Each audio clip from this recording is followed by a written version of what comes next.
ഇന്നത്തെ സ്പെഷ്യൽ എന്താണ്? കറുത്ത ബീഫാണ്. നമ്മുടെ തട്ടുകടയിലൊക്കെ കിട്ടുന്ന ബീഫില്ലേ, നല്ല കുരുമുളകിൽ വരട്ടിയെടുത്ത ബീഫ്. കൊതി വരുന്നുണ്ടല്ലേ? അപ്പോൾ എങ്ങനെ ഉണ്ടാക്കുന്നത് നോക്കിയാലോ. അപ്പോൾ ആദ്യം നമുക്ക് വേണ്ടത് ചെറിയുള്ളി, ഇഞ്ചി, പച്ചമുളക്, വെളുത്തുള്ളി, ഇതൊക്കെ ഒന്ന് ചതച്ചെടുക്കാം. നമ്മളെ കഴുകി വൃത്തിയാക്കിയ ബീഫിലേക്ക് നമ്മളെ ചതച്ച സാധനം ഇട്ട് കറിവേപ്പില ഇട്ട് പിന്നെ 1/2 ടീസ്പൂൺ മഞ്ഞൾപ്പൊടി വേണം. പിന്നെ 2 ടീസ്പൂൺ കുരുമുളകിൻ്റെ ആ ഒരു എരിവാണ് നമ്മളുടെ ഇതിലേക്ക് കൂടുതൽ നിൽക്കുക. അപ്പോൾ ഒരു 2 ടീസ്പൂൺ ഇട്ടിട്ടുണ്ട്. പിന്നെ നമ്മളുടെ ആവശ്യത്തിനുള്ള ഉപ്പ്, ഇതൊക്കെ ഇട്ടതിന് ശേഷം നന്നായിട്ട് കൈകൊണ്ട് മിക്സ് ചെയ്യാം. നമ്മൾ കൈകൊണ്ട് തന്നെ നന്നായിട്ട് മിക്സ് ചെയ്യണം. അപ്പോഴാണ് നമ്മളുടെ മസാലക്കൂട്ടൊക്കെ നന്നായിട്ട് പിടിക്കത്തുള്ളൂ. അപ്പോൾ ഇത് മിക്സ് ചെയ്തതിന് ശേഷം ഒരു 10 മിനിറ്റ് വേണമെങ്കിൽ നിങ്ങൾക്ക് റെസ്റ്റ് ചെയ്യാൻ വെക്കാം, അല്ലെങ്കിൽ കുക്കറിലിട്ട് വേവിച്ചാലും മതി. അപ്പോൾ ഞാൻ നിങ്ങളുടെ ബീഫിൻ്റെ വേവിനനുസരിച്ച് നമുക്ക് കുക്കർ വിസിലടിക്കാം. അപ്പോൾ അത് അവിടെ നിന്ന് ആവട്ടെ.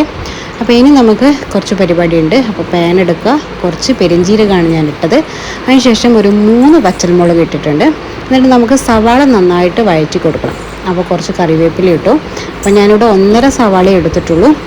അപ്പോൾ അധികം സവാളേൻ്റെ ആവശ്യമില്ല, 1 സവാള ആയാലും മതി. അപ്പോൾ 1 കിലോ ബീഫിനാണ് ഞാൻ ഇത്രയും എടുത്തിരിക്കുന്നത്. അപ്പോൾ നന്നായിട്ട് സവാളയൊക്കെ നന്നായിട്ട് വഴഞ്ഞു വന്നിട്ടുണ്ട്. ഇനി നമുക്ക് ഒരു ടീസ്പൂൺ മുളക് പൊടിയും ഒരു ടീസ്പൂൺ മല്ലിപ്പൊടിയും ഞാൻ ഇതിലേക്ക് ഇട്ടിട്ടുണ്ട്. അധികം മല്ലിപ്പൊടി ഇടേണ്ട ആവശ്യമില്ല. എന്നിട്ട് നമുക്ക് അതിലേക്ക് നമ്മളുടെ വേവിച്ച് വെച്ച ബീഫ് അതിലേക്ക് ഇട്ട് കൊടുക്കാം. വെള്ളത്തോടെ തന്നെ നമുക്ക് ഇട്ട് കൊടുക്കാം.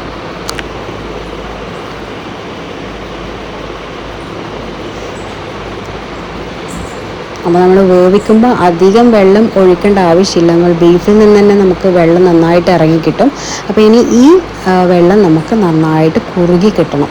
നന്നായിട്ട് കുറുകി കിട്ടിക്കഴിഞ്ഞാൽ നല്ല ടേസ്റ്റ് വരും. അപ്പോൾ നമുക്ക് ഈ സമയത്ത് ഉപ്പ് നോക്കിയിട്ട് വേണമെങ്കിൽ ഉപ്പ് വീണ്ടും ഇട്ട് കൊടുക്കാം.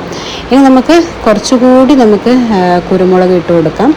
എരിവിനനുസരിച്ച് നിങ്ങൾക്ക് കൂട്ടിയും കുറച്ചുമൊക്കെ കുരുമുളകിൻ്റെ അളവ് നമുക്ക് ഫിക്സ് ചെയ്യാം. നമ്മൾ നന്നായിട്ട് ഇനി കുറുകി വരട്ടെ. നമ്മുടെ ബീഫ് ഇതാ നന്നായിട്ട് കുറുകി വരുന്നുണ്ട്. ഇനി ഇതിലേക്ക് മല്ലി ഇലയും കൂടി നമുക്ക് ഇട്ട് കൊടുക്കാം. ഇനി നമുക്ക് വേണ്ടത് തേങ്ങാക്കൊത്താണ്. തേങ്ങാക്കൊത്തിന് ഇവിടെ റെഡിയായി വരുന്നുണ്ട്. ഇനി അതും കൂടി നമുക്ക് ഇട്ട് കൊടുത്ത് നമ്മളുടെ കറുത്ത ബീഫ് ഇവിടെ റെഡിയായി.